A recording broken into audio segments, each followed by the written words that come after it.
Inside Home bareng aku, Tasya. Dan aku Nurul. Senang banget, akhirnya kita bisa ngobrol santai lagi. Tapi kali ini langsung dari rumah, jadi vibes-nya lebih nyaman, kayak ngobrol sambil ngopi atau ngeteh sore-sore. Setuju banget Yun. Apalagi kopi buatan kamu tuh enak banget. Tapi aku mau komen dulu nih, tumben banget hari ini kamu nodanya cantik banget. Padahal cuma syuting di rumah doang. Ya harus dong Tasya, walaupun di rumah tetap harus menghargai teman-teman yang nonton, biar vibes-nya juga lebih semangat. Apalagi topik kita hari ini lumayan menarik, tapi tenang aja, kita bahas dengan santai.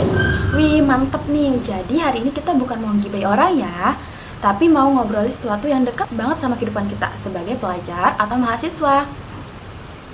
Betul banget, jadi kemarin aku baca tentang pendidikan Islam. Terus aku kepikiran, selama ini kalau dengar kata peserta didik atau murid, kadang bayangan kita tuh cuma anak yang duduk di kelas, mendengar penjelasan guru, terus menerima ilmu. Iya, kayak cuma jadi penerima ilmu doang. Padahal ternyata dalam Islam pandangan itu lebih luas loh. Nah benar, dalam Islam peserta didik itu bukan cuma manusia yang kosong tanpa kemampuan. Peserta didik adalah manusia yang sudah memiliki potensi sejak lahir. Ada yang namanya fitrah, yaitu bekal yang Allah berikan kepada manusia berupa kemampuan berpikir, berkembang, dan mengenal kebaikan. Jadi pendidikan itu bukan segera mengisi kepala kita dengan ilmu ya teman-teman, tapi membantu mengembangkan potensi yang sudah ada dalam diri kita.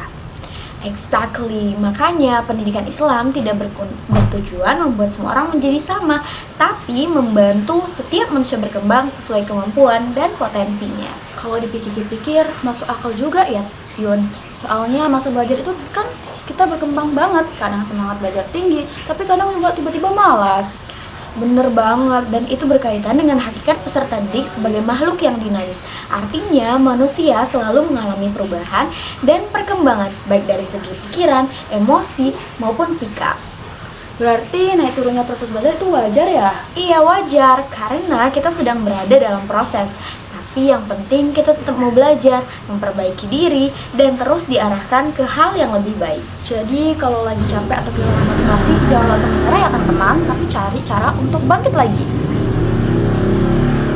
Nah Yun, selain berkembang secara fisik atau pemikiran, ada hal lain nggak yang perlu kita pahami tentang peserta didik dalam Islam?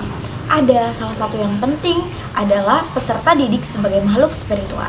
Maksudnya, belajar dalam Islam bukan hanya untuk mengejar nilai, gelar, ataupun kesuksesan dunia saja.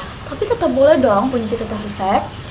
Tentu saja, pastinya boleh. Sukses dunia juga penting. Tapi dalam Islam, ilmu yang kita cari harus membawa kita menjadi manusia yang lebih baik dan semakin dekat kepada Allah.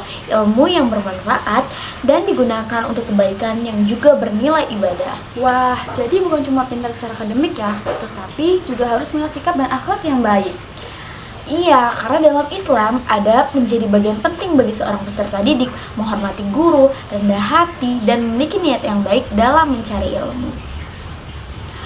Nggak terasa ya Tasya, ngobrol santai di rumah ternyata bisa membahas hal yang cukup dalam. Iya, seru banget Yun. Jadi kesimpulannya, peserta didik dalam Islam itu bukan hanya seseorang yang menerima ilmu, tetapi manusia yang memiliki potensi, terus berkembang, dan harus dibentuk dengan ilmu serta akhlak.